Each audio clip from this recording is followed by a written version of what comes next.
I remember rain falling softly on Bonn's cobblestone streets the morning of my baptism in 1770.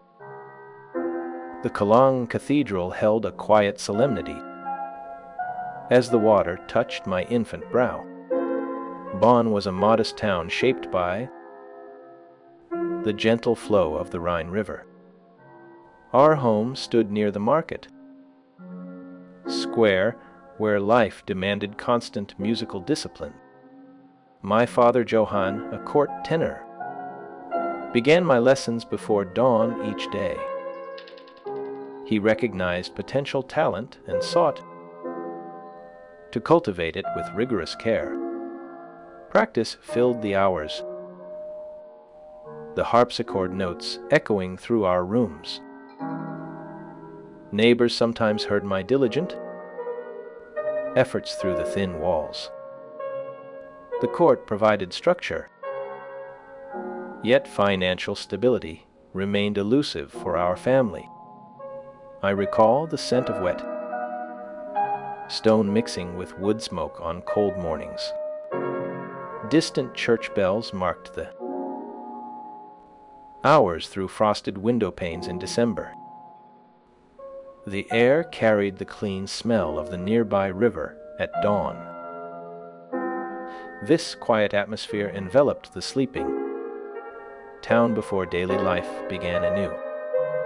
My two younger brothers shared this demanding musical household with me. Bonn was the place where my identity as a musician truly took shape. Early mornings meant cold fingers on the harpsichord keys, the wood smooth from generations of use. My father stood close, correcting my posture with a tap of his finger. The oil lamp guttered low, casting long shadows across the notation paper. Sleep felt distant as the street lamps flickered outside. I played viola in the court orchestra by 14, sitting among the older musicians. The scent of rosin and old wool coats filled the rehearsal room. I learned the weight of a bow in my hand, the vibration of strings through my chin. Travel to Cologne offered new sounds, the cathedral organ booming through stone vaults. The Rhine Valley views from Bonn's higher streets held quiet contemplation. Sunlight filtered through ancient chestnut trees lining the paths. The distant murmur of the river blended with birdsong in the still air. Dust motes danced in the gentle beams entering the room. A single candle burned low on a simple wooden table holding sheet music. Faint candle wax adhered to the corner of the yellowed paper. The ink strokes showed careful attention to each note and marking. Outside, the Rhine flowed steadily past the old city walls. The quiet room held only the memory of diligent study. Neef became my true guide after my father's methods grew too harsh. He introduced Bach's fugues and Mozart's clarity with patient explanation. I published my first set of piano variations at 12, the paper thin beneath my quill. The court printer's ink stained my fingertips black for days afterward. Enlightenment books gathered dust on Neefy's shelf, their pages whispering of human potential. I absorbed ideas while tracing. Counterpoint in my exercise book. The court musicians spoke of Vienna with hushed reverence, a city of endless music. My responsibilities grew heavier as the elector's court faced uncertainty. French revolutionary winds began rustling the Rhine Valley leaves. I performed Nefi's compositions at the Electoral Palace, the harpsichord bright under chandeliers, the scent of beeswax mingled with aged wood from the instrument stand. Cool evening air drifted through the slightly open casement window. The room felt peaceful, dedicated solely to the patient work of learning. A single quill pen rested beside neatly copied musical passages. My brothers, Caspar and Nicholas, watched silently from the corner bench. The household strained under my father's growing difficulties, his voice hoarse from drink. I took extra lessons to help pay the rent, the coins cold in my palm. Rain fell steadily that autumn of 1792, soft on the cobblestones. The Rhine carried fallen chestnut, leaves toward the distant sea. My packed case held only essential, scores and a spare pair of shoes. The journey to Vienna began with a slow carriage ride through damp fields. Bond streets faded behind me. The market square, holding echoes of my childhood practice. The rooms where I learned discipline now stood empty of my presence. I carried the Rhine's rhythm within, my pulse as the wheels turned eastward. Sleep came fitfully those final nights, the familiar sounds of home growing faint. The oil lamp burned low one. Last time before the journey began, my musical education expanded significantly beyond my father's initial tutelage in Bonn. Christian Gottlob Neff, the court organist, became a crucial mentor, recognizing my talent early. He placed Bach's well, tempered clavier before me, its pages smelling of pipe, tobacco and years of careful handling. The intricate counterpoint felt like tracing constellations. In the night sky with my fingers, I copied Dressler's March onto paper, still warm from the press at 12. My first published variations emerged from that quiet diligence. Nefi shared the writings of Enlightenment thinkers over weak tea in his cluttered study. The ink stains on his cuffs spoke of long nights spent translating ideas. Practical experience came through the court orchestra, violin tucked under my chin. The viola part for Reich's symphonies taught me to listen deeply within the ensemble. My fingers learned the harpsichord's wooden keys, cool and slightly uneven under my touch. Rain tapped steadily on the window pane during afternoon rehearsals. The scent of rosin dust hung in the air after each session ended. Financial worries shadowed our household, a constant low hum beneath the music. My father's voice grew hoarse from too much drink and too little work. Yet the music itself remained pure, a clear stream cutting through the stones. The candle burned steadily on my desk, beeswax scent mixing with aged paper.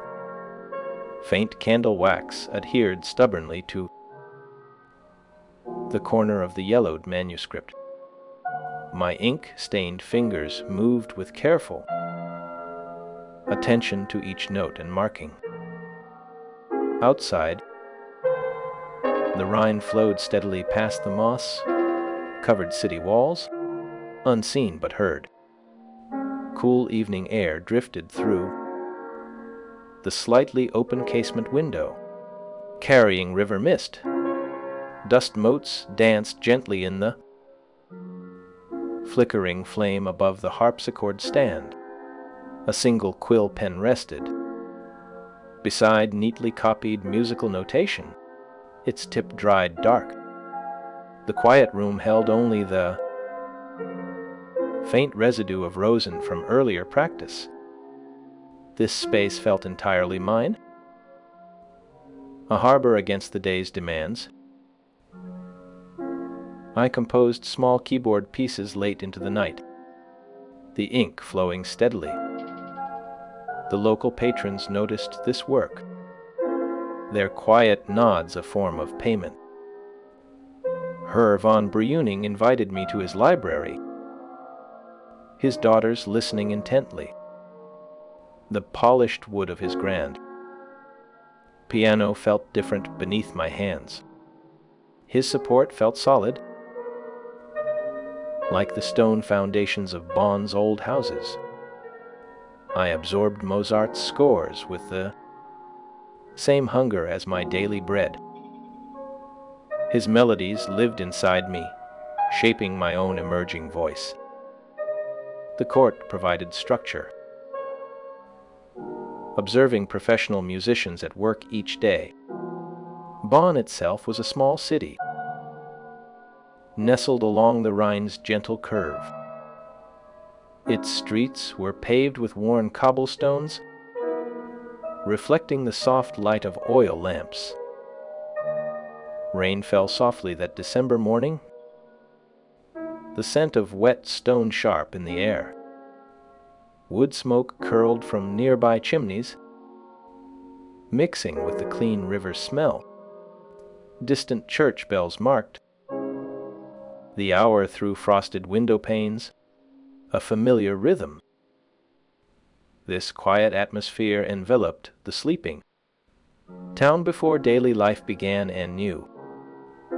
I walked these streets before dawn, viola case heavy against my leg. The cobblestones were slick under my worn boots, cold seeping through thin soles. My breath formed small clouds in the still air, vanishing almost instantly. The Court Theater's back entrance opened into a narrow alley smelling of damp stone. Inside, the wood paneling held the echo of 1,000 performances past. I played second violin, then viola, learning the architecture of sound. The orchestra's tuning notes rose like a morning prayer in the dim hall. Neefe's guidance extended beyond mere notes into the structure of thought. He spoke of order within complexity, like the river's flow beneath its surface. My technical proficiency grew through constant application, hour after hour of repetition. The harpsichord's mechanism felt familiar, its slight resistance a known companion. I practiced keyboard instruments for many hours each day, the patterns sinking deep. My hands learned the weight of each key, the precise moment of sound release. The city's musical life offered a stable base for my nascent career.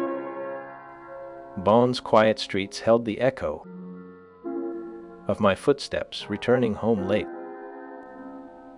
The water tower stood silhouetted against the moonlit sky, a familiar landmark, 50 paces from my window. The Rhine flowed past moss-covered stones. Morning mist clung to its surface, like a breath held too long. I could hear the slow lap of water against the old city walls, a rhythm unchanged since Roman times. My viola case sat by the door, smelling of horsehair and river mist. This steady current mirrored my own preparation, deep and unseen. The environment provided structured learning and performance opportunities essential for growth. My progress was noted by local patrons who supported my further musical education. They arranged the necessary letters, smoothed the path toward Vienna's promise. The decision to leave felt less like a rupture and more like a deep breath. I departed for Vienna in 1792, seeking broader horizons with my Bonn years firmly within me. The city's musical life had shaped my fundamental language and work ethic. My departure marked a significant transition from provincial training to imperial challenges. The coach wheels crunched on the gravel outside my modest lodging. A single bag held my scores, the ink still fresh on some pages. The Rhine stretched beside the road, glinting in the early sun. I carried Bonn's quiet streets within me, the steady flow of its river. The candle had burned low in that modest music room, but the light remained. The road from Bonn had been long. The carriage wheels grinding over frost rhymed paths as autumn deepened into winter.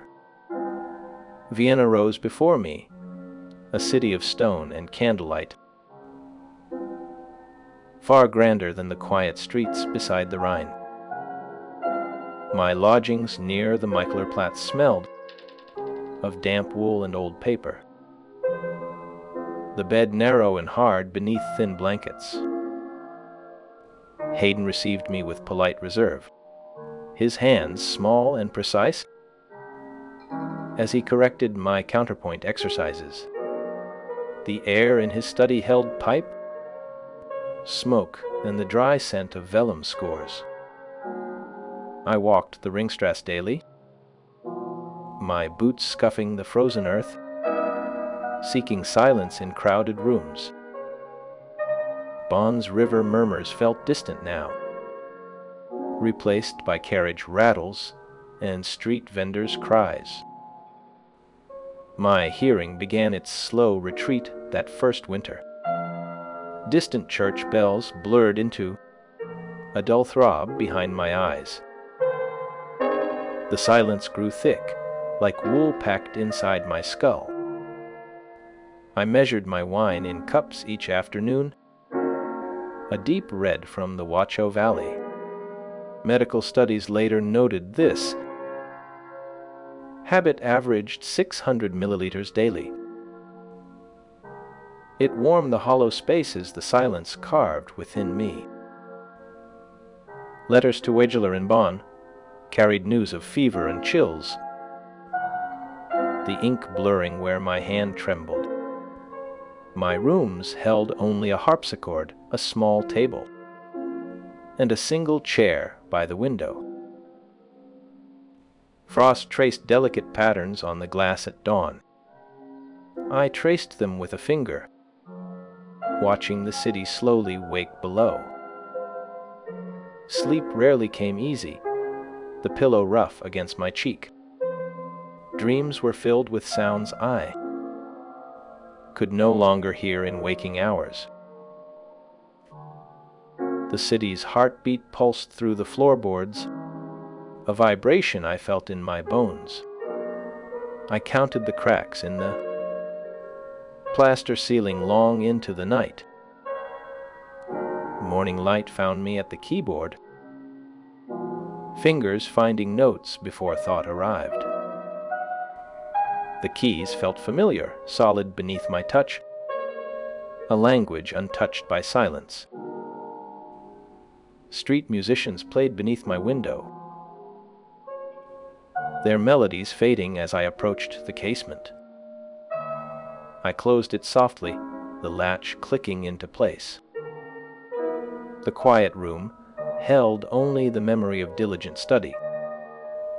The Lockowitz Palace Music Room held a stillness I rarely found elsewhere. Candlelight glimmered on gilded panels, catching the dust in the air like suspended stars. Thick carpets muffled footsteps, the silence broken only by the soft scrape of chair legs on polished wood. Beeswax polish scent mixed with the dry aroma of aged violins left in their cases. Distant rain tapped the tall windows, a rhythm against the glass. Oil lamps cast long shadows across the sheet music on stands. Musicians moved with quiet purpose, tuning strings in low murmurs. The air felt thick with concentration, heavy and calm. Twilight settled beyond the panes, softening the city's sharp edges. A single conductor's stand held the Eroica score, its pages worn at the edges. The space breathed with the patience of careful creation. No public eyes watched here, only trusted ears. The room felt safe, a harbor from the city's demands. Cool air drifted from the open terrace doors, the scent of wet stone from the garden paths mingled with candle smoke. This sanctuary held the space for music to grow slowly, note by note. The silence here was different, not empty but waiting. Heiligenstadt offered green hills and the scent of pine, a refuge from the city's press. My small room faced the woods, the casement open to catch the breeze. Dust motes danced above the wooden desk where I wrote the testament, the inkwell staining the wood beneath. Sparrows chirped beyond the window, a sound growing fainter each day. The cool air carried damp earth and crushed ferns through the open frame. My worn slippers rested near the cold hearth, the only sound the floorboards settling with the house. I dipped the quill again, the scratch loud in the stillness. Pages filled with words of despair and resolve, the candle burning low. The silence pressed close, heavier than the mountain air. I folded the letter, sealing it with wax the color of dried blood. It remained unread, a testament to a pain I could not voice aloud.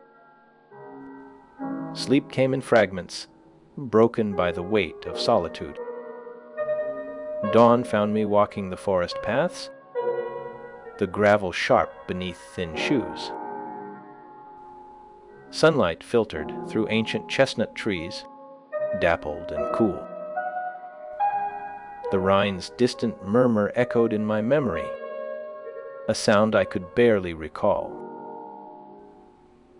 I carried Bonn's discipline into this new struggle, note by note. My walks stretched longer as the days shortened, seeking clarity in the cold air.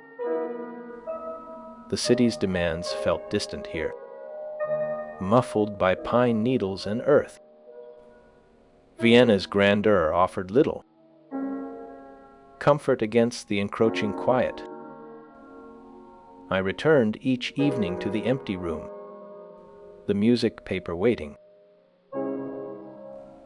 The candle flame trembled in the draught from the window. Sleep remained elusive, a guest who never stayed long. The bed felt too large, the silence too complete.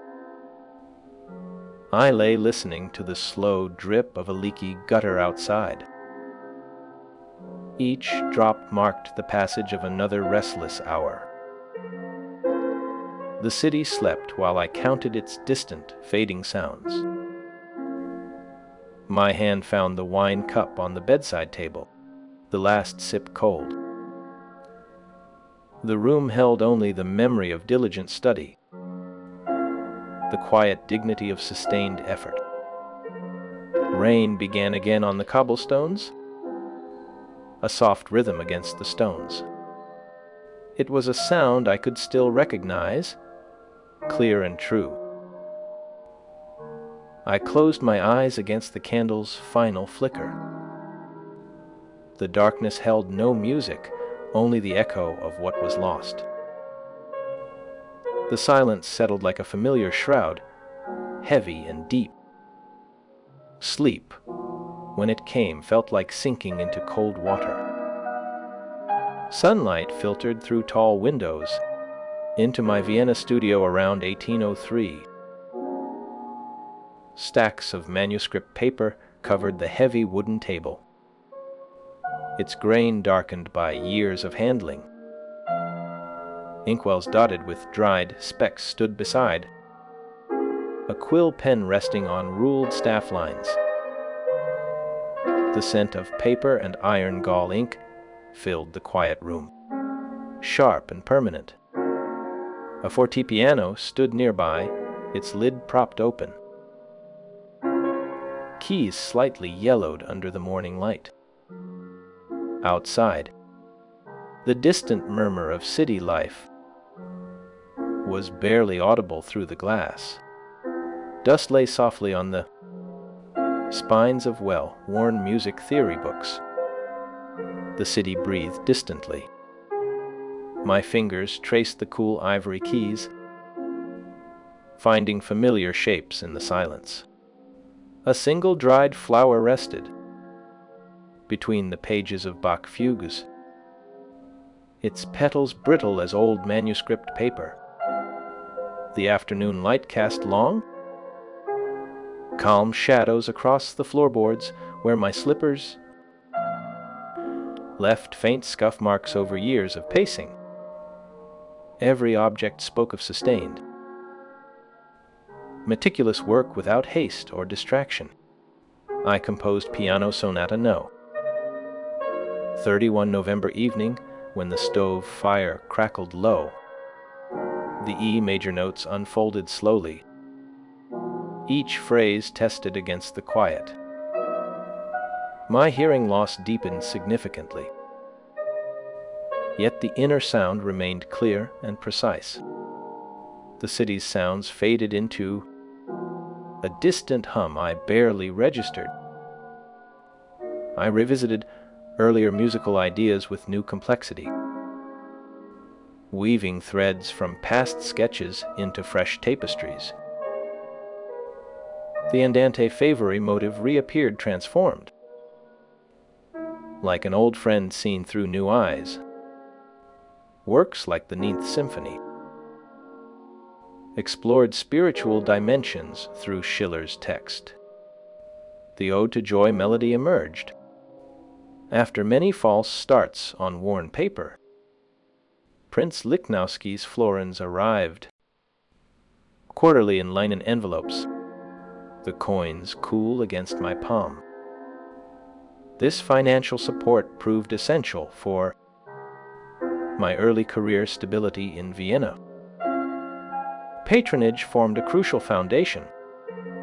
During those years in Vienna, I dedicated significant works to benefactors as a gesture of gratitude. Sunlight filtered through tall windows into Prince Lobkowitz's music room at his palace. Dust motes danced above the grand piano where the Eroica Symphony had been first performed. Sheet music lay neatly stacked on a rosewood table beside a porcelain inkwell. The scent of beeswax polish mingled with the quiet smell of old paper. Outside, the gentle rustle of chestnut trees in the palace garden provided soft counterpoint. This room held echoes of revolutionary musical ideas presented just years before. A single dried leaf rested on the windowsill, undisturbed by distant sounds. The afternoon light warmed polished wood surfaces, creating deep calm. Time seemed suspended here, far from public pressures. The room invited quiet contemplation of a profound sounds once heard within its walls. Silence now reigned, thick and undisturbed, wrapping the space in peaceful stillness. The heroic period spanned roughly from 1802 to 1812, a decade of intense expression. Symphony No. 5 open with a 4-note motive, urgent and insistent like a heartbeat.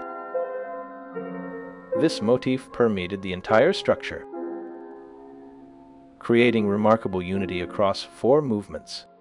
I composed the Mass in C major for Prince Nicholas Esther Zai around 1807. The sacred notes filled the chapel with a quiet intensity I felt in my chest. The oratorio, The Mount of Olives, appeared in 1814, reflecting religious themes. Its composition coincided with the Congress of Vienna and broader European shifts.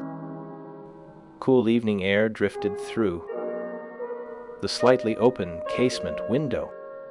Dust motes danced gently in the candlelight above the keyboard.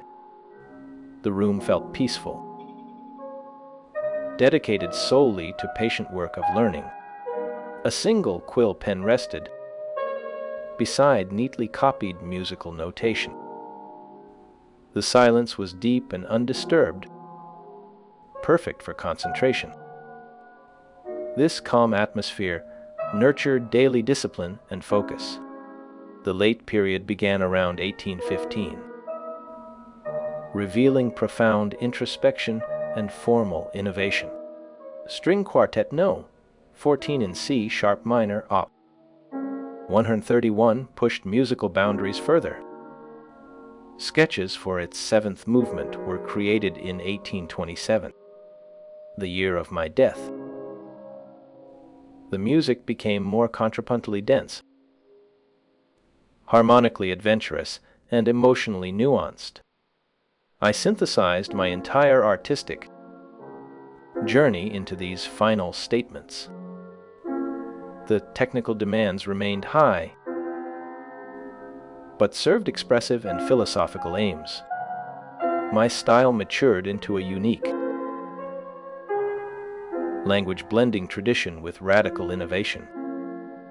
The journey from Bonn apprentice to Vienna master demonstrated continuous growth. Sunlight caught the fine dust above my desk one afternoon in early 1826. A single manuscript page rests on the worn wooden surface, faint candle wax stains marking the corner. The inked notes for the Elegischer Gesang sketch are precise yet show revision smudges. Outside the window, gentle rain falls on the cobblestones of a Vienna street. The only other sound is the slow, steady drip of water from a gutter. The paper bears slight yellowing from age, handled countless times over decades. A dried inkwell sits nearby, reflecting the dim afternoon light softly. The room holds quiet dignity of sustained creative labor, free from urgency. One can almost hear the distant chime of a church bell marking the hour. The space feels suspended, a sanctuary where profound ideas took shape slowly. The rain continues its steady rhythm, a natural lullaby for the resting mind. My final compositions stand as serene testaments to dedicated artistic pursuit. The quiet intensity of this late style offers a meditative conclusion. The quality of work remained undiminished by personal challenges throughout my long career. Every phrase was weighed carefully, like stones placed in a dry riverbed. The city's distant sounds blended with the rustle of turning pages. A single dried leaf rested on the windowsill, untouched by passing time.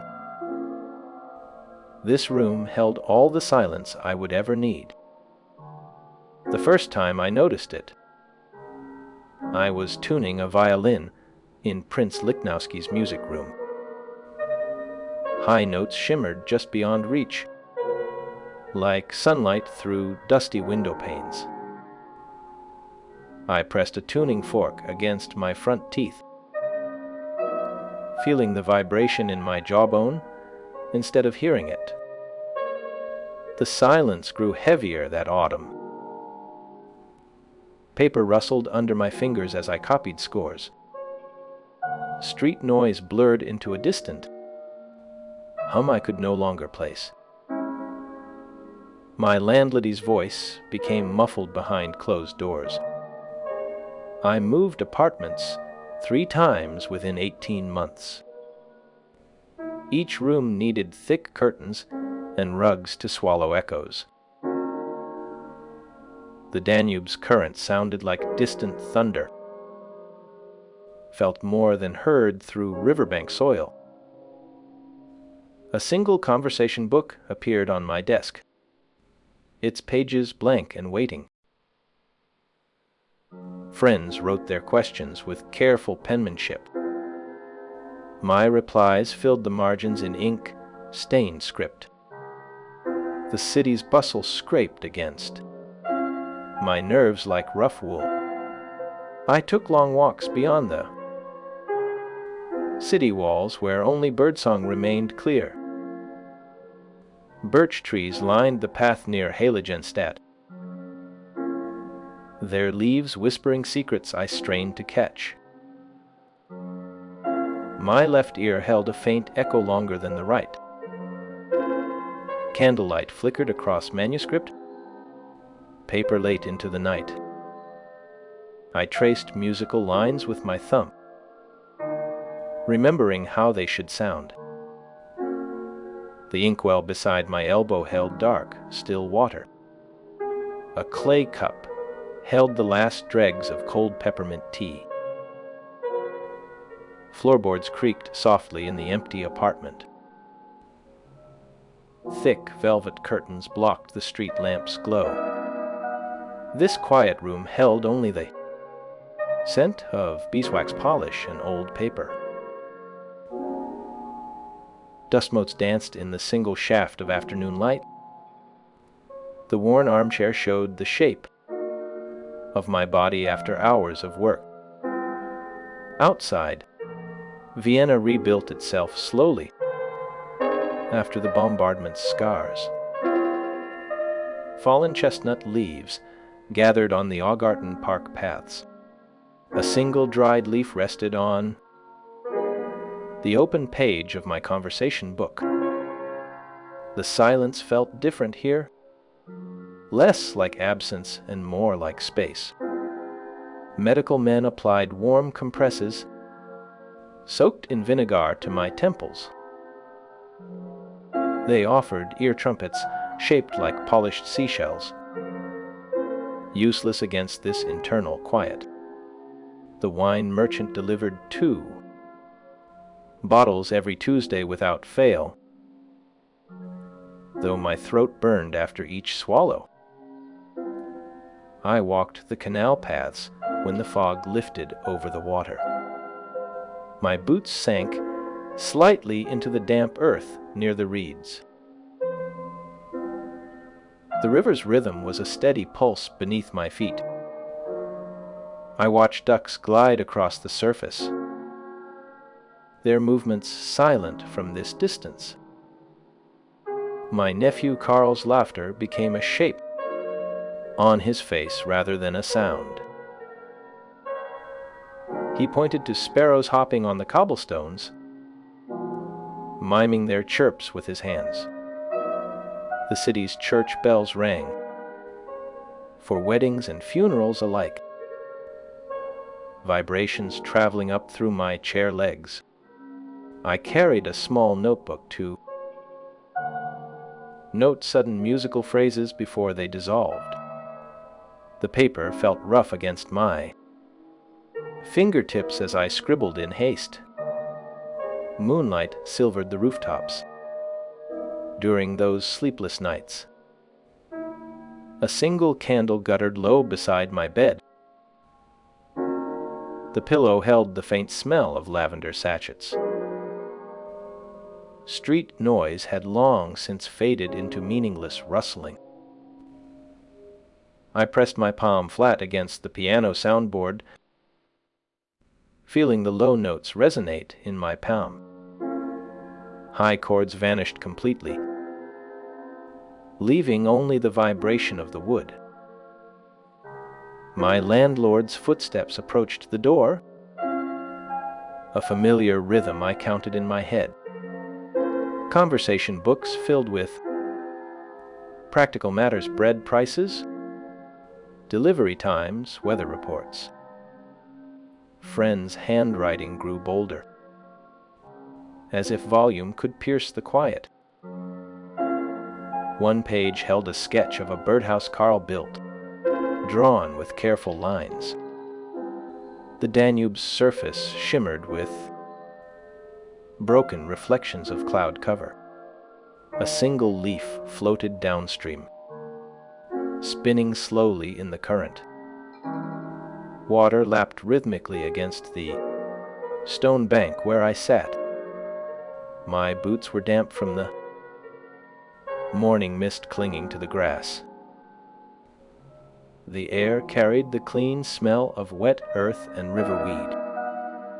A dragonfly hovered near the reeds, its wings catching the low sun.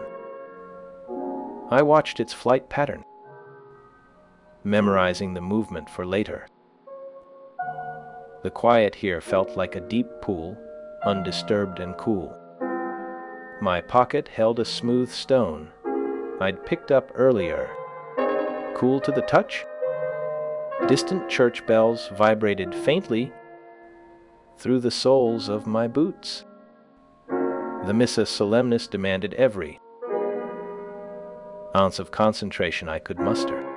I worked slowly, revising phrases until the paper tore at the folds. Manuscript pages accumulated like fallen leaves across the desk surface. A dried inkwell sat beside a half-empty clay water jug. The room held the steady scent of aged paper and candle wax.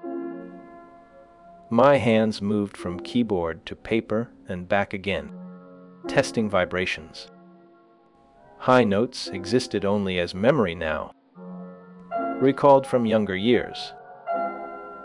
I traced harmonies on the silent keys, feeling the hammers rise and fall. The final quartets required absolute precision in my mind's ear. Each measure unfolded like a map I navigated by touch alone. Friends brought proofs for careful review, their faces patient and kind.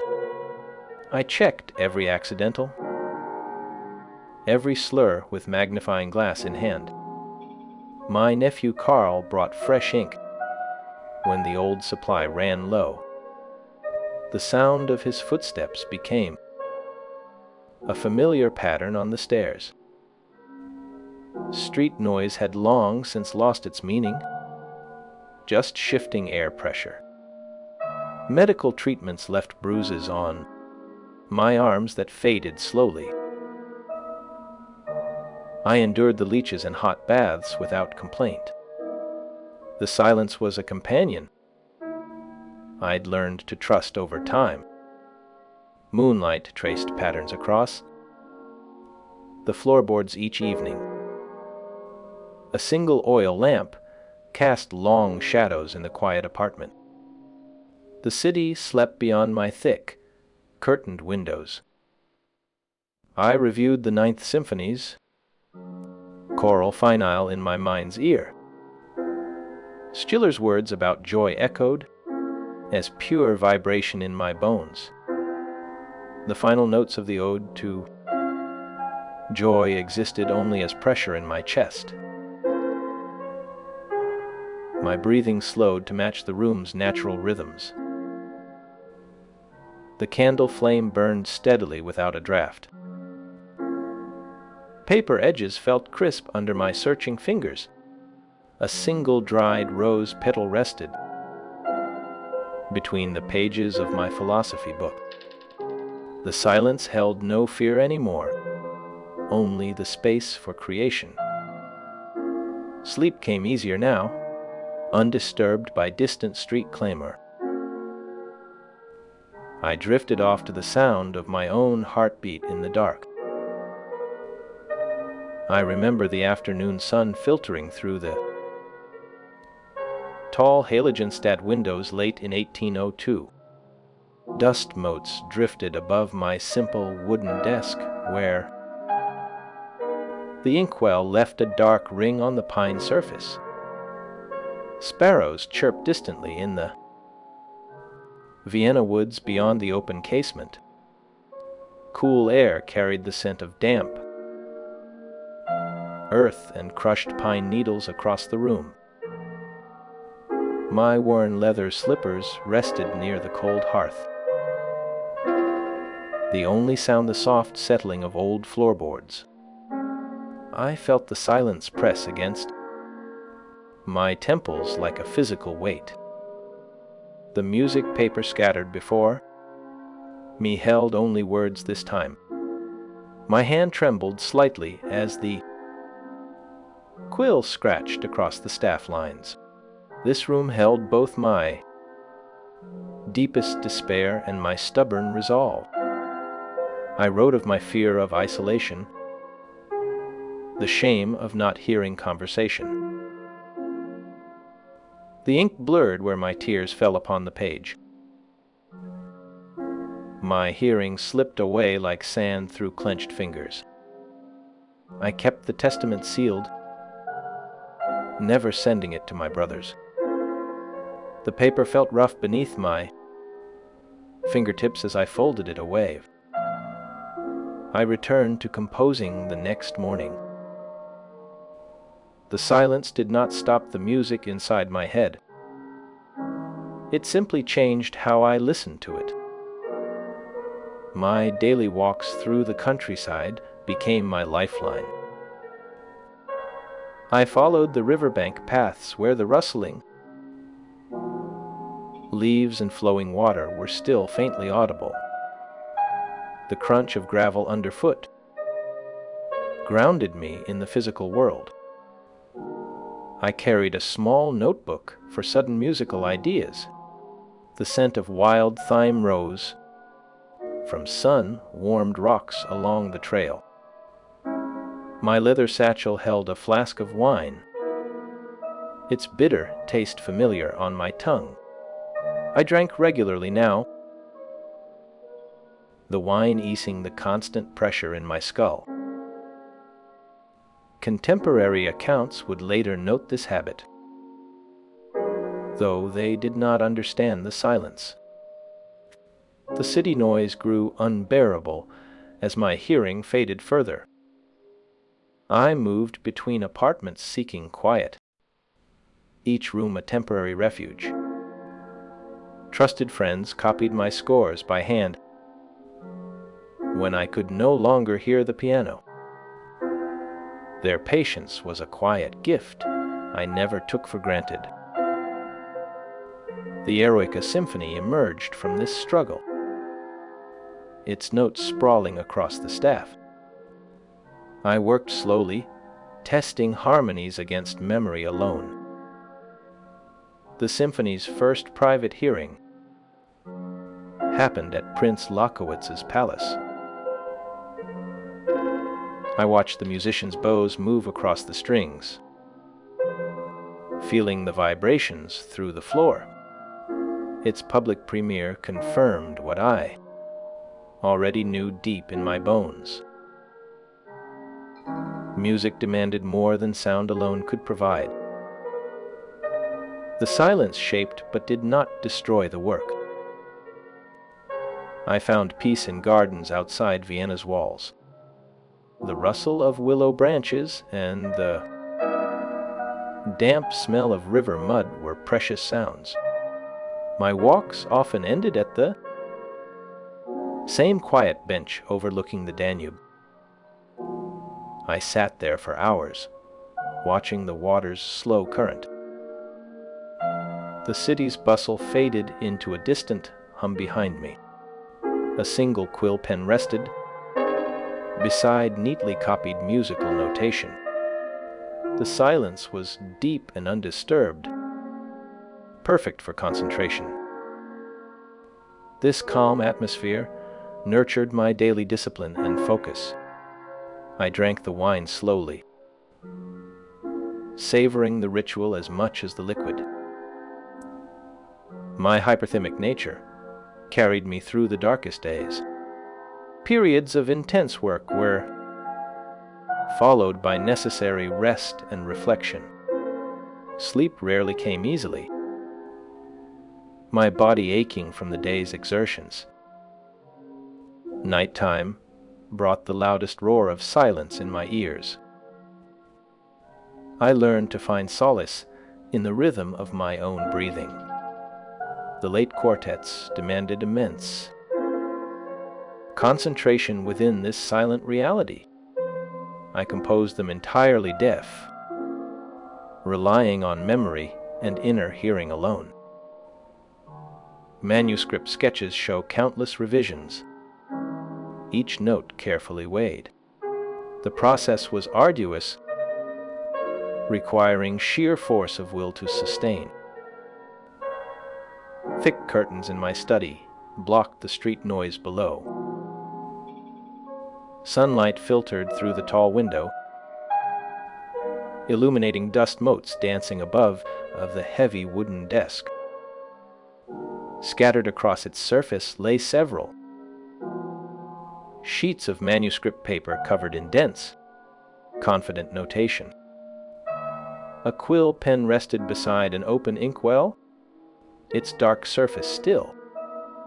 Nearby, a simple clay cup showed faint residue of cooled tea. The room held the lingering scent of aged paper and dried ink. The street noise was muffled to a distant murmur outside. A single bookshelf held well-worn volumes of poetry and philosophy. The floorboards creaked softly with every small movement. This quiet space allowed the final piano sonatas to emerge. They contained moments of deep introspection and startling innovation. The immortal, beloved letter remained a private ache. I wrote it with a passion that could not find its earthly resolution.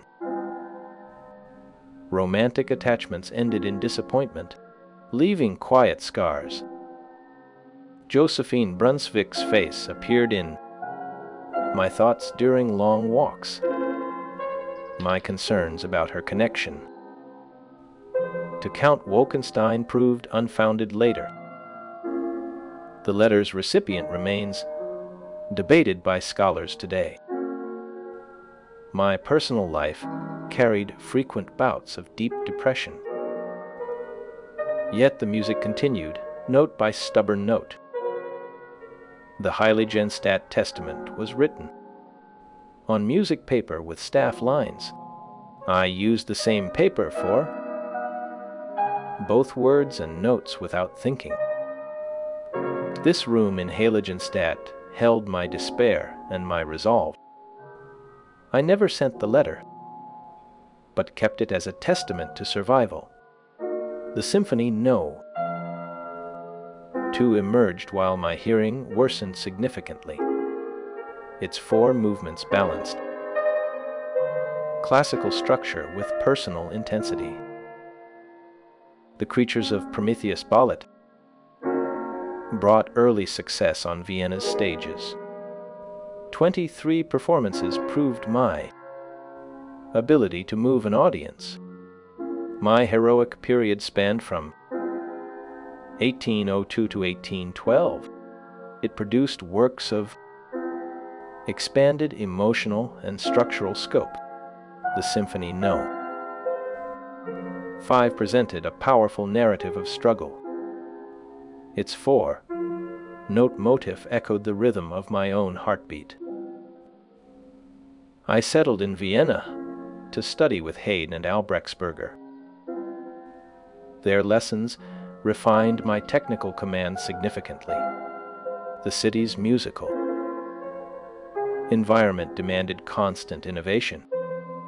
I established my reputation through admired performances and compositions. My publishing output reached what I called the richest harvest. In 1801, the silence deepened, but my work never lost its quality. The late quartets stand as serene testaments to sustained creative commitment. A lithograph captured my likeness decades after my death. It showed a face deeply lined, bearing the weight of years, yet possessing quiet dignity. The eyes remained alert, suggesting the active mind within. The path I forged continues to resonate with listeners seeking meaning. My development exemplifies the deepening of vision through commitment. The quiet intensity of my late style offers a profound conclusion. I felt the vibrations of the fortepiano through the wooden floorboards. Sunlight filtered through tall windows into my Vienna studio around 1803. Stacks of manuscript paper covered the heavy wooden table. Inkwells dotted with dried specks. The scent of paper and iron gall ink permeated the quiet room. The piano stood nearby, its lid propped open. Keys slightly yellowed. Outside, the distant murmur of city life was barely audible. This space held the music that silence could not erase. I remember the weight of the silence pressing against my ears as I walked Vienna streets in the early 1800s. Sunlight caught dust motes swirling above the cobblestones near the Karntner Tor gate. The scent of roasting chestnuts from street vendors mixed with damp wool cloaks after rain. My footsteps echoed strangely loud in my own skull, while others heard only distant carriage wheels. Wageler's letters arrived smelling of Bond's river clay and pipe smoke, his steady handwriting a lifeline across the years. He asked after my health with quiet concern, knowing the buzzing in my head drowned out birdsong. I traced the ink with calloused fingers, remembering our boyhood games along the Rhine's edge. Paper felt rough beneath my thumb, the texture familiar as old sheet music. Vienna's grandeur felt hollow without true sound. I carried Bond's discipline like a worn pocket watch. Sleep grew thin and restless. Fractured by dreams of clear notes I could no longer hear. The city's heartbeat pulsed through floorboards when I pressed my palm flat against wood. A single candle guttered on my writing desk, illuminating the coffee-stained manuscript of a song composed for Josephine. Its flame cast dancing shadows across the yellowed paper, revealing smudged ink where my tears had fallen. The room held the faint sour tang of dried, quill ink and the lingering warmth of yesterday's fire. Outside, the Danube flowed steadily under moonlight, its rhythm unchanged by human sorrow. I ran a finger over the cracked porcelain of an empty cup, its handle chipped from frequent use. The silence here was thick, almost tangible, broken only by the scratch of my pen. That spring of 1806, Josephine's garden smelled of lilacs and damp earth after evening showers. Her laughter carried a lightness my ears strained to capture before the ringing swallowed it whole. Count Wolkenstein's polished boots clicked on the terrace stones during his visits, a sound I felt more than heard. I composed melodies at dawn while she slept. The piano keys cool beneath my fingers in the chill air. Each phrase held the echo of her nearness and the fear of misunderstanding. Her shadow passed the window, brief as a moth's flight. I rewrote the same measure countless times, seeking the truth beneath the notes. The inkwell dried slowly, leaving a ring like a fossil in the wood. My health letters to Wageler grew spidery with exhaustion, the words blurring at the edges. Sleep became a battleground fought with, cold water splashed on my face. The wooden ear trumpet I used during the Fifth Symphony's composition has a tiny lyre carved near the mouthpiece, worn smooth by constant handling. Vienna's rooms grew smaller as my world narrowed to vibration and memory. I sat for hours by the open window, feeling the church bells deep thrum through the sill. Distant shouts from market stalls reached me as muffled thumps against my chest. Wageler's advice arrived wrapped in plain paper, his remedies tasting of bitter herbs and hope. I mixed powders in a chipped bowl, the grains gritty between my teeth. Nights stretched long, filled with the scratch of composing by candlelight. The tallow smoke stung my eyes, forcing tears that blurred the staves. I'd rest my forehead on cool manuscript paper, the ink smudging my skin. Dawn often found me slumped over the keyboard, fingers stiff from cold. Josephine's letters carried the scent of lavender water, a fragrance that lingered long after I read them. Her words spoke of confusion, of choices made in haste. I paced the floorboards, counting steps to calm the storm inside. The floor creaked a familiar rhythm beneath my boots. A porcelain bowl rests on a scarred oak table, its milky glaze chipped near the rim. Cold water sits still within, reflecting the weak afternoon light from a high window. Faint steam rises where the room's chill meets the liquid's surface. The bowl's edge bears a hairline crack, barely visible unless the sun hits just so. Dust settles slowly on the still water, each mote tracing a silent path downward. The air smells faintly of beeswax and old wood. A single drop falls from the bowl's lip, disturbing the reflection for a heartbeat. The silence here holds the weight of unspoken words. My songs from that time carried the trembling of my hands and the throb behind my eyes.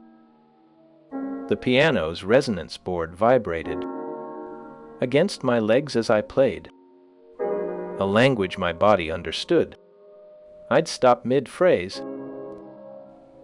listening for flaws only imagination could supply. Street musicians' melodies reached me as phantom echoes through closed shutters. Sleep fled like a startled bird, leaving me staring at ceiling cracks in the dark. I marked rests in scores with extra care, honoring the silence I could not escape. Wageler sent medicinal tonics in small glass vials, their contents cloudy and sharp. I drank them straight, the burn a small anchor to reality.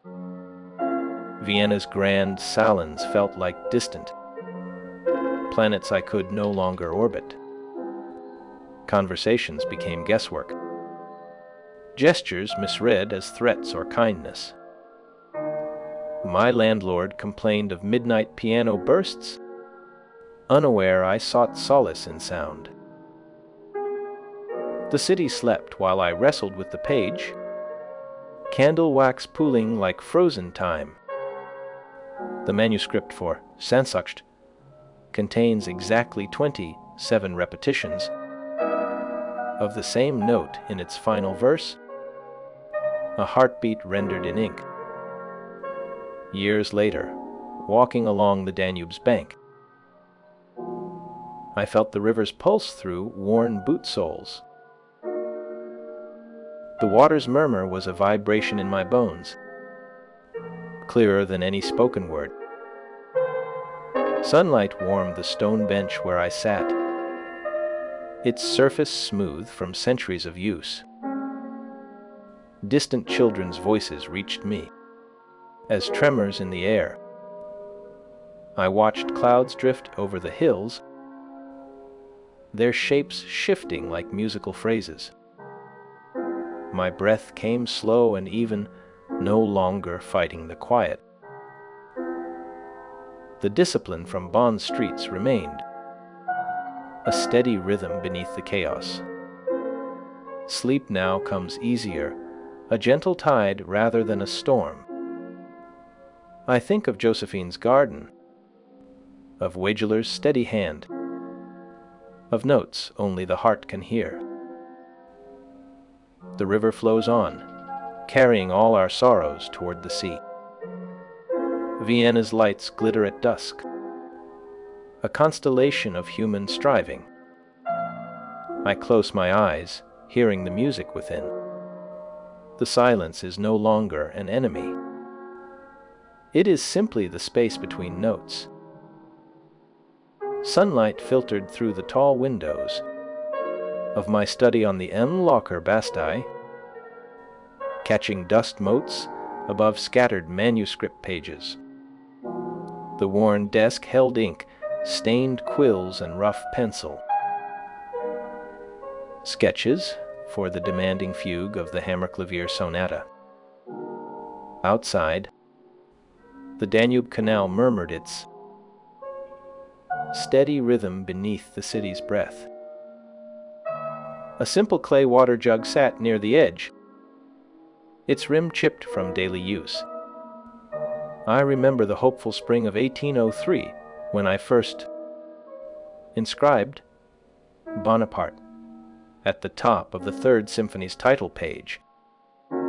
My hand moved with conviction, believing in a leader who might carry liberty across Europe. The ink dried slowly beneath my finger. Vienna buzzed with revolutionary echoes then. Street vendors hawked pamphlets printed on rough paper smelling of fresh ink and hope. Young men debated in coffee houses, thick with pipe smoke and possibility. I walked those streets with my head high, imagining new symphonies for a freer world. The dedication felt like a promise kept. My quill hovered over the title page before I scratched Napoleon's name away.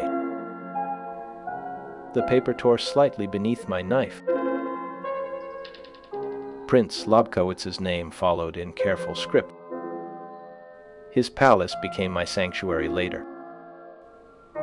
He paid 300 gulden for the rights to my symphony.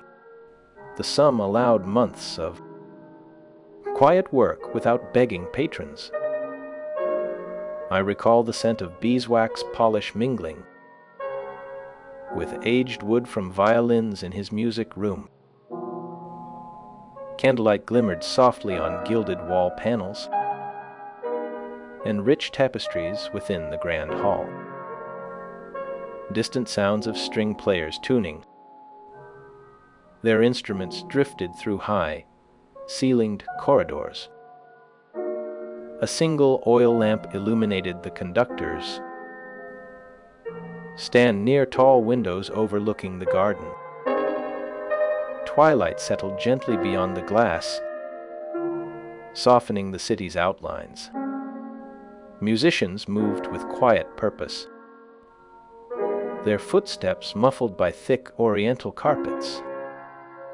The air carried stillness punctuated only by occasional murmurs of discussion. This space fostered concentration away from public scrutiny. Such rooms provided necessary sanctuary for artistic experimentation.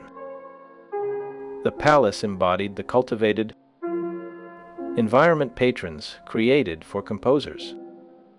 Lobkowitz understood music's weight without demanding explanations. He never questioned my revisions or sudden silences. His support felt like solid ground beneath shifting skies. Vienna itself faced direct threat. 2 years after the symphony's premiere, that May morning in 1809, the cannon fire began at dawn. I took shelter in my brother's cellar beneath the house in Pasqualati.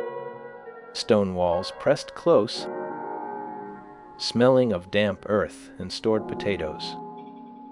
The bombardment shook dust from the ceiling beams onto my shoulders. Each explosion vibrated through the floorboards into my bones. I covered my ears, but felt the tremors through my palms. The world above dissolved into smoke and noise. My deafness made the blasts feel muffled yet deeper, resonating in my chest. I thought of the symphony's funeral march then. How notes could carry grief without words. Days later, I composed Les Idiots by candlelight. The city still scarred. Rubble-lined streets where children once played hopscotch on cobblestones. Broken window panes glittered like frozen tears in afternoon sun. I walked past ruined buildings smelling of charred timber and wet ash. The air tasted metallic from spent gunpowder lingering in gutters. My manuscript paper bore coffee stains from restless nights. Friends like Wageler wrote letters offering medical advice for my worsening hearing. His familiar handwriting brought comfort across the distance. I traced the ink with my thumb, remembering Bonn's quiet streets. Sleep rarely came easy after the shelling. I'd lie awake listening to the Danube's distant flow. The river carried barges past our windows, same water that cooled my clay jug. My nephew Carl sometimes shared the cellar during later anxieties. His small hand gripped mine in the darkness. We spoke little, conserving candle wax for reading. Prince Lobkowitz visited once with fresh bread wrapped in linen cloth. The crust crackled under my fingers, warm and yeasty. He sat without speaking while I ate, understanding silence. That cellar became a strange refuge, where music lived in my head alone. I rehearsed passages mentally, the orchestra playing only for me. The Eroica's opening chords echoed in the stone confines. Those notes felt truer underground than in any concert hall. Sleep eventually took me in fits, dreams filled with tuning forks and falling masonry. Morning light filtering through the cellar grate signaled relative safety. Dust motes danced in the beams just as they did in my study above. I climbed the stairs stiffly, manuscript tucked under my arm. The city rebuilt slowly, brick by brick, note by note. My symphony found its way into the world without Napoleon's name. It stood on its own, born from hope and disappointment alike. The paper's tear where I'd scratched the dedication remained visible. I chose not to repair it, leaving the scar as part of the story. Sleep came harder as years passed, but music never abandoned me. It filled the quiet spaces left by failing ears. The Danube still flows beneath Vienna's rebuilt walls. Its murmur accompanies those who know how to listen. The city's noise grew sharper as my hearing faded, each cartwheel grinding like broken glass on stone. I moved between 12 different apartments in Vienna, seeking walls thick enough to muffle the street. Sunlight often caught dust motes dancing above a heavy wooden desk in the quiet rooms I rented. A simple clay cup held cooled tea with faint residue along its rim. The scent of aged paper and dried ink lingered in the air, a constant companion. Thick curtains blocked the worst of the street noise, creating a necessary sanctuary.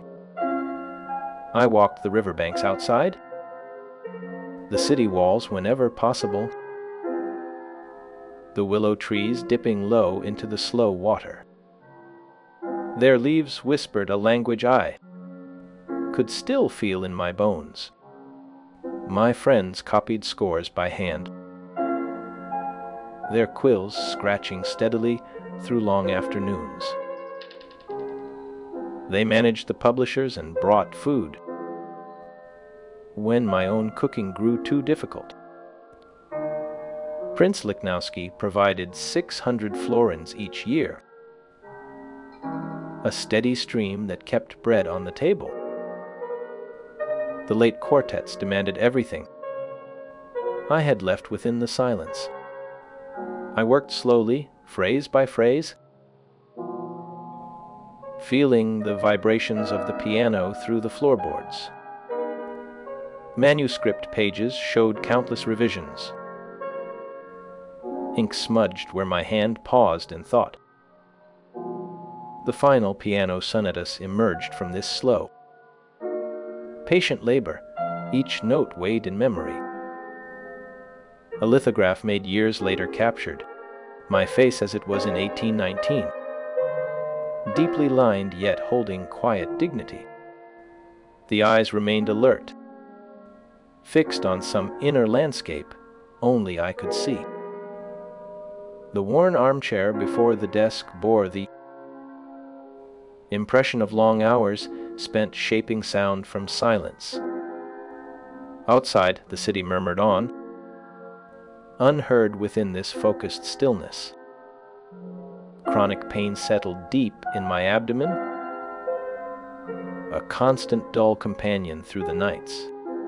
I reviewed proofs of the Missa Solemnes with careful attention, tracing the notes with my finger. My nephew Carl required careful guidance, a responsibility I carried with growing fatigue. Friends brought visitors who spoke slowly, their words forming shapes on their lips I strained to read. Medical treatments offered little relief, just more bitter herbs and painful procedures. I spent increasing time resting in bed, the room growing smaller around me. The final quartets received my closest scrutiny, their intricate passages demanding absolute precision. A single bookshelf held well-worn volumes of poetry and philosophy, their spines cracked from use. The air felt thick with the residue of intense thought and creative labor in that modest space. Distant church bells sometimes marked the hour, a sound I remembered rather than heard. The rain continued its steady rhythm on the roof, a natural lullaby for the resting mind. Sunlight filtered through tall windows, illuminating dust motes above the manuscript paper. The room was utterly still. The only sound the soft creak of floorboards settling, scattered sheets covered in dents. Confident notation lay across the heavy wooden desk. A quill pen rested beside an open inkwell, its dark surface undisturbed. The worn armchair held the shape of my body after countless hours of work. This space, though modest, was where profound musical ideas took shape slowly. I composed until the very end, the effort requiring extraordinary mental fortitude within the deepening silence.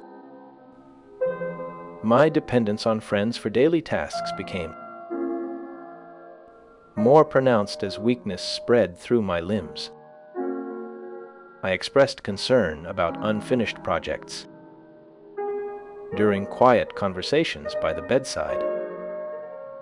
A sense of completion regarding the major works brought a measure of peace.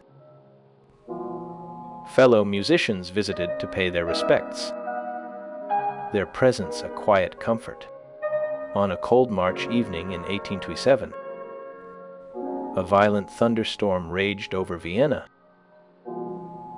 The exact hour of my passing remains uncertain, lost within the storm's fury. My rented room held a profound stillness as the heavy velvet curtains were drawn. The city sounds were muffled against the fading afternoon light. A simple iron bed occupied the center of the quiet space. The final months were spent largely in this room, surrounded by devoted companions. Medical bottles lined a small table near the window, their contents mostly unused. The quiet dignity of sustained, creative labor filled the space, free from urgency. One could almost hear the distant chime of a church bell marking the hour. The space felt suspended, a sanctuary where profound musical ideas took shape slowly. The rain continued its steady rhythm, a natural lullaby for the resting mind. The effort of writing complex music, while completely deaf, required immense concentration. I refined harmonies through sheer force of will and memory alone. The ode to joy melody within the Ninth Symphony carried a vision of universal brotherhood. That choral finale represented the culmination of my lifelong exploration of heroic ideals. A single manuscript page rests on a worn wooden desk in a quiet room, Faint candle wax stains mark the corner, where I often worked late into the night. The inked notes show signs of meticulous revision, smudges revealing pauses in thought. Outside the window, gentle rain falls on the cobblestones of a Vienna street. The only other sound is the slow, steady drip of water from a gutter. The paper bears the slight yellowing of age, handled countless times over decades. A dried inkwell sits nearby, reflecting the dim afternoon light softly. The room holds the quiet dignity of sustained creative labor, free from urgency. One can almost hear the distant chime of a church bell marking the hour. The space feels suspended, a sanctuary where profound musical ideas took shape slowly. The rain continues its steady rhythm, a natural lullaby for the resting mind. I received visits from those who understood the music better than words. The solitude imposed by deafness complicated personal bonds, yet deepened the work. Letters revealed vulnerability beneath the public persona of the defiant artist. I sought profound intimacy, but struggled with the practicalities of sustained relationships. The worn armchair before the desk bore the impression of long hours spent shaping sound from silence. Outside, the city murmured on, unheard within this focused stillness. My final resting place is in the Vienna Central Cemetery, a site of quiet reflection. The room where I spent my last hours holds a profound stillness. Heavy velvet curtains are drawn against the fading afternoon light, muffling the city sounds. A simple iron bed occupied the center of the quiet space. Medical bottles lined a small table near the window, their contents mostly unused. The quiet dignity of sustained creative labor filled the space, free from urgency. One could almost hear the distant chime of a church bell marking the hour. The space felt suspended, a sanctuary where profound musical ideas took shape slowly. The rain continues its steady rhythm, a natural lullaby for the resting mind. The candle flickered low over the manuscript. Paper spread across my worn oak desk. Its flame cast long shadows on the inked notes for the Ode to Joy theme, the lines flowing like a river finding its path through mountains. Outside my window, Vienna slept under a gentle rain, the cobblestones glistening faintly in the street lamp's weak glow. I dipped the quill again, the scratch of nib on paper joining the steady drip from the gutter above. The scent of beeswax from the candle mixed with the sharp tang of iron gall ink. My hand moved slowly, deliberately, forming each note with care. The paper cooled beneath my palm. Fatigue pulled at my bones, a familiar weight after so many nights. Yet the melody felt clear, a simple phrase holding vast possibility. It was the culmination of decades, this vision of shared humanity through sound alone. Prince Lichnowsky's florins had long since ceased, but the work remained. 23 performances of Prometheus sustained me once, a fleeting success. The room held only the quiet dignity of sustained effort. free from urgency. A dried inkwell sat nearby, its chipped porcelain reflecting the dim light softly. The paper bore the slight yellowing of age, handled countless times. One could almost hear the distant chime of a church bell marking the hour. The space felt suspended, a sanctuary where profound ideas took shape slowly. The rain continued its steady rhythm, a natural lullaby for the resting mind. I remembered the Eroica's first hearing here, years before, in Prince Lockowitz's music room. Dust motes danced above the grand piano, where those revolutionary sounds first filled the air. Sheet music lay neatly stacked on a rosewood table beside a porcelain inkwell. The scent of beeswax polish mingled with the quiet smell of old paper. Outside, the gentle rustle of chestnut trees in the palace garden provided a soft counterpoint. This room held the echoes of musical ideas presented just years before. A single dried leaf rested on the window ledge undisturbed. The afternoon light warmed the polished wood surfaces. Time seemed suspended here, far from public pressures. The room invited quiet contemplation of the profound sounds once heard within its walls. Silence now reigned, thick and undisturbed. The initial dedication to Bonaparte felt distant. A youthful hope scratched away in anger upon hearing of his imperial crown. The ink smudged where my hand paused, pressing hard on the page. That disappointment settled deep, a cold stone in the chest.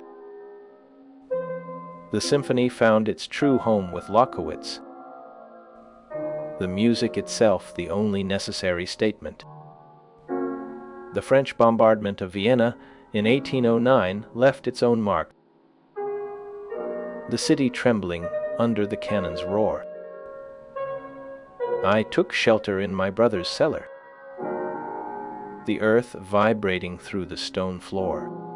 The terror passed,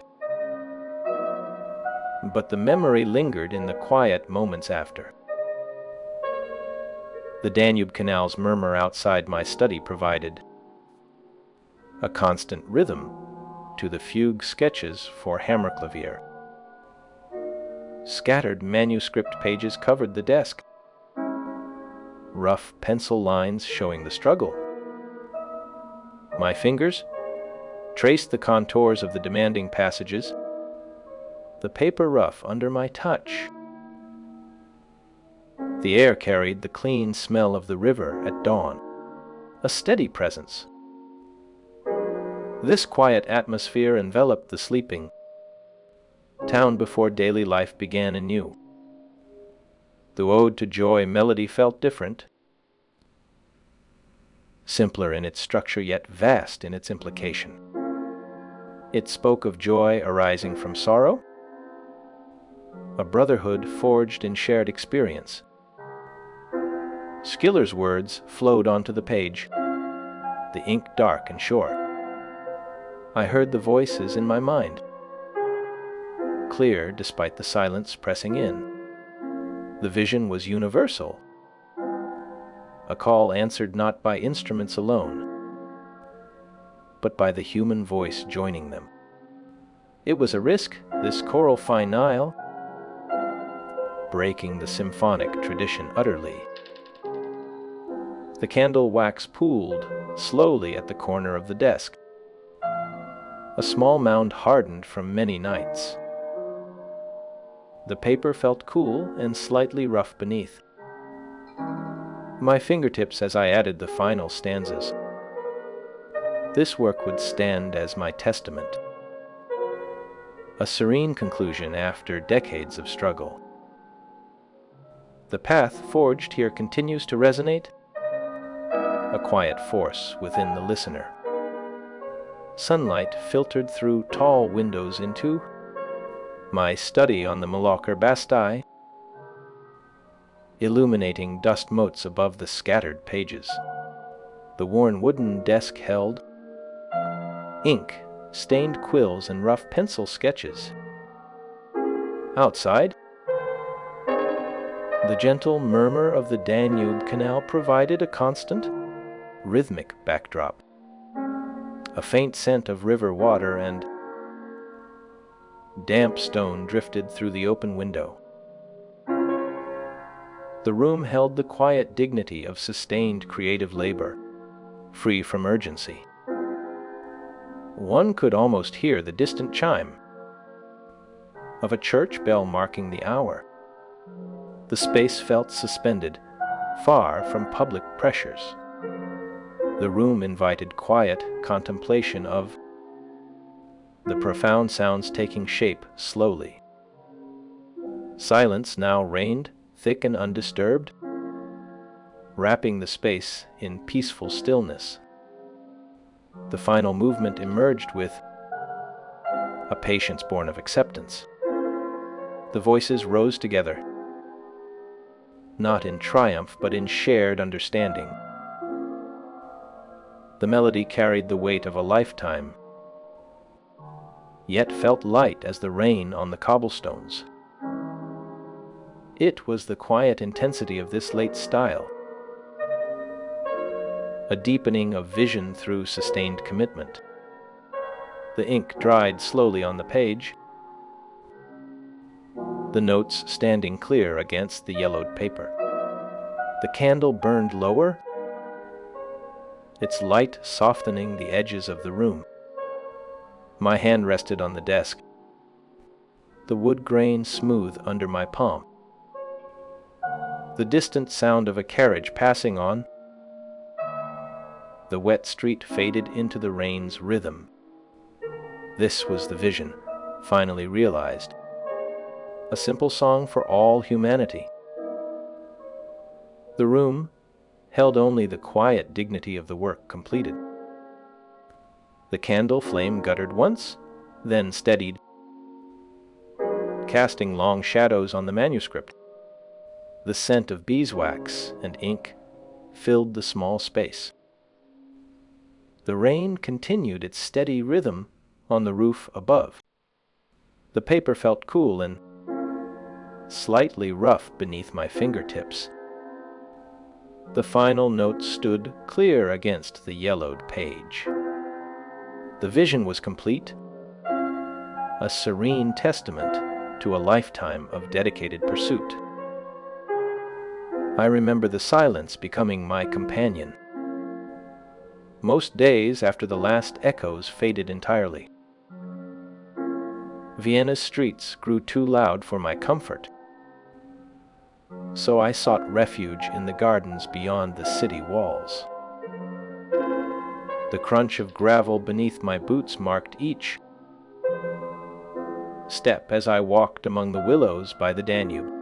Cool river mist clung to my coat sleeves in the early mornings. Dried ink stained the cuffs of my shirts from long nights at the desk. Friends brought scores to copy by hand when my own writing grew too faint. Johann Schmidt's steady pen reproduced my dense notation without complaint. The city's noise receded behind thick curtains in my rooms, leaving only the scratch of my quill. Paper smelled of wood pulp and iron gall ink, sharp and familiar. A simple clay cup held cold tea residue by the inkwell. The inkwell never dried. Sunlight traced the dust motes above the desk in my quiet study. Thick curtains muffled the carts rattling over cobblestones outside. A dried violet rested inside Bach's well. Tempered clavier pressed between fugue pages. Manuscript sheets covered the heavy oak surface, layered with cross-hatched revisions. My fingers traced the paper's rough texture, feeling the indentations where notes had been scratched out. The fortepiano stood open nearby, its yellowed keys untouched for months. Floorboards sighed softly under my weight as I paced. City sounds were a distant hum, like bees in a jar. This room held only the rhythm of my breathing and the turning of pages. Time slowed here, measured by the fading light across the floorboards. I composed the C-sharp minor quartet slowly, movement by movement, in the year 1827. Each phrase emerged from memory, shaped by decades of hearing music unfold. The first violin's opening line felt like a question asked into deep water. I worked with the certainty of muscle memory, recalling how harmonies resonated in St. Stephen's. My hand hovered over the staff, testing intervals against the silence within my skull. Revisions layered the page, crossed out passages, arrows redirecting melodies, marginal notes in tight script. The seventh movement took 3 weeks to refine, a single page of concentrated thought. Friends brought apples from the market, leaving them on the sill where they softened in the sun. Their sweet rot joined the scent of paper and ink. The silence was not empty. It held every note I had ever known. A lithograph made later captured my face as it was then.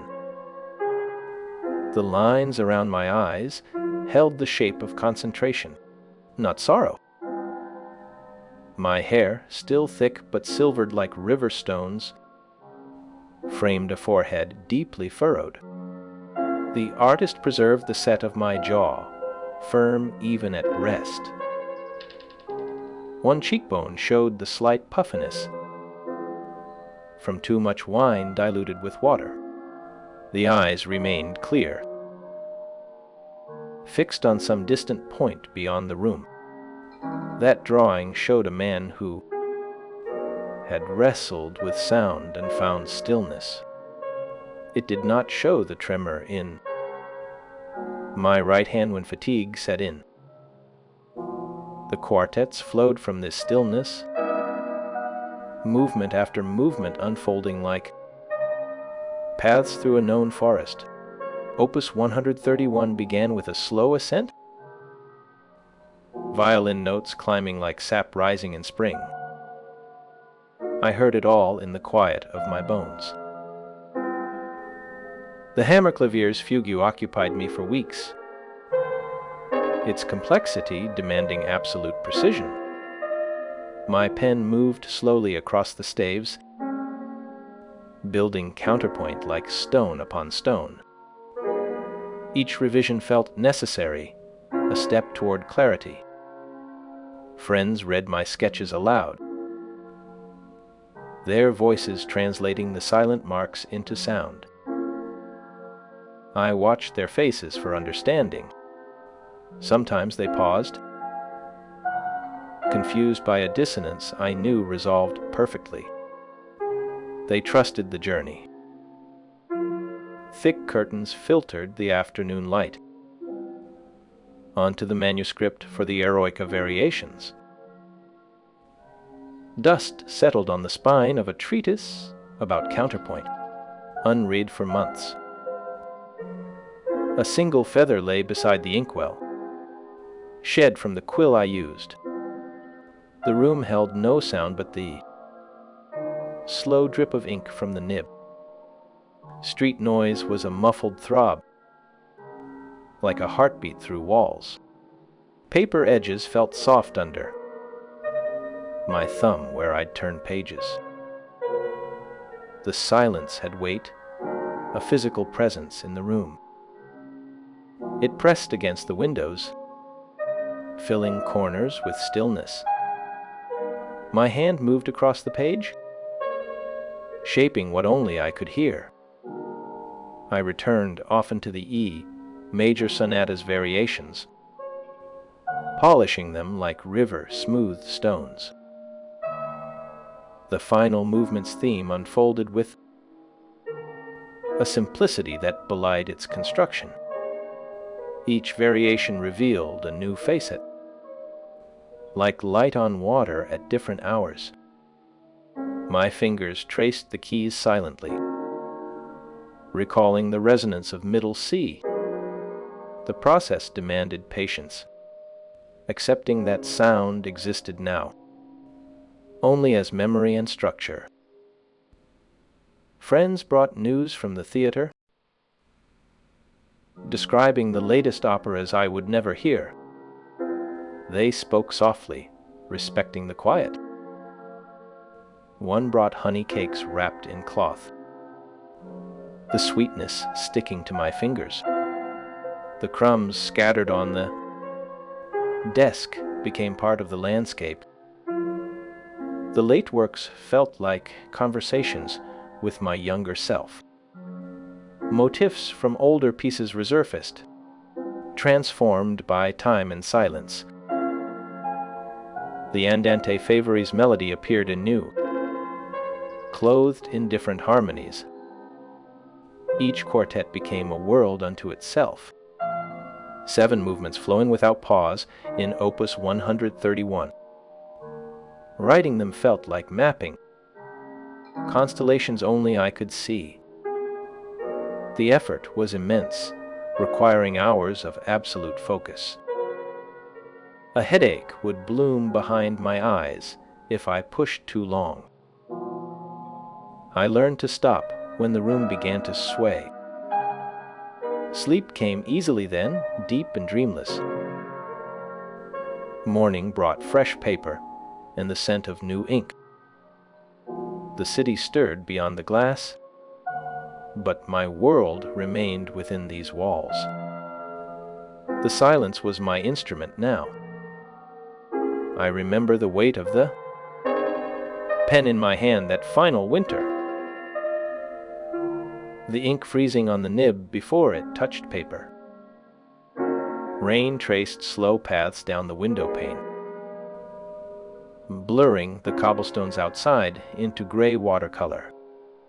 The candle guttered low, its wax pooling beside the desk where I'd scratched out the dedication to Napoleon years before.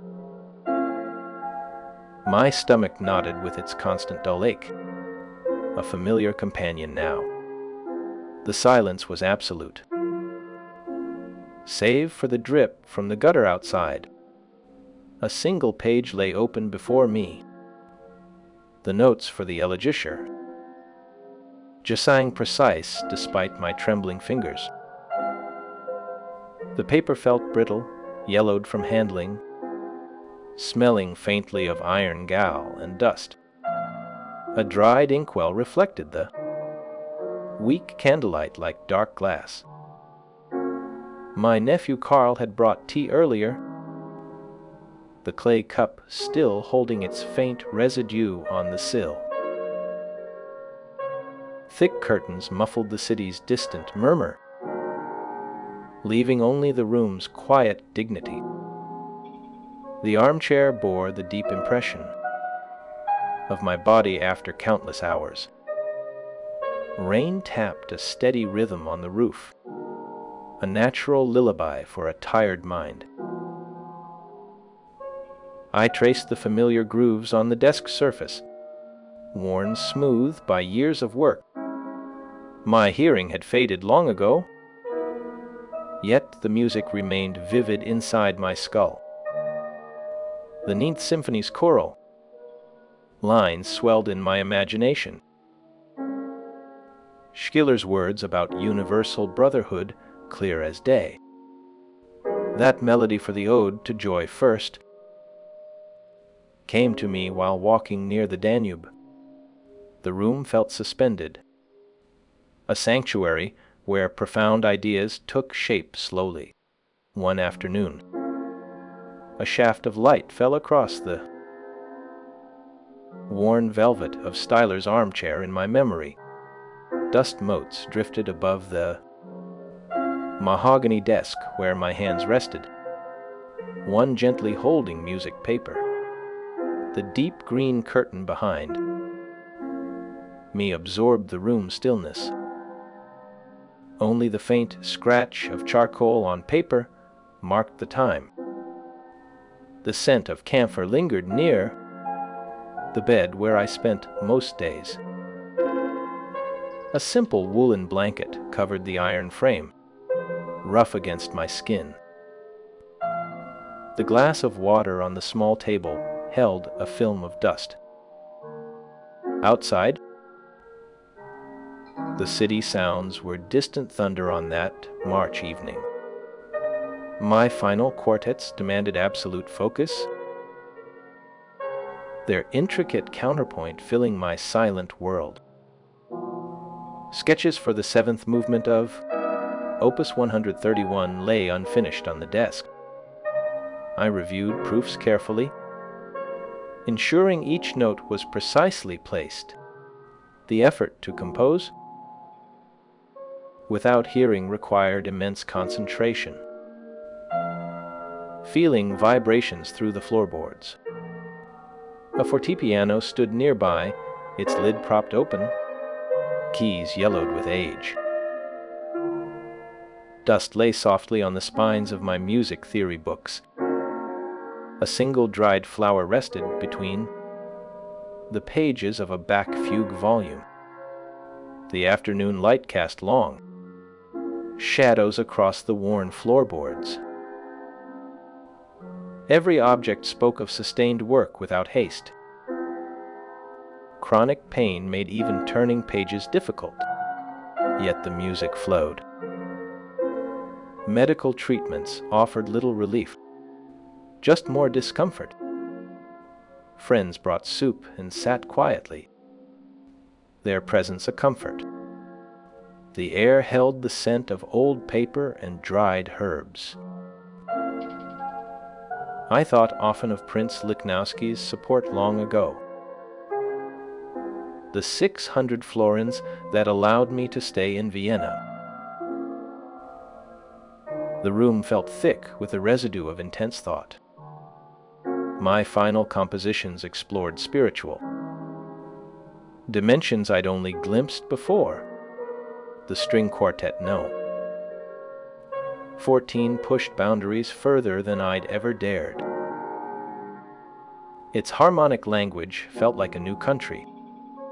The quiet intensity of this late style offered a profound conclusion. The effort to write the Missa Solemnis left me exhausted but fulfilled. A gentle rain fell the day I completed the last quartet. The paper bore smudges where my hand had paused in fatigue. The dried flower between Bach's pages was violets from spring. My nephew Karl's welfare concerned me deeply in those last weeks. The thunderstorm raged as consciousness faded that March night.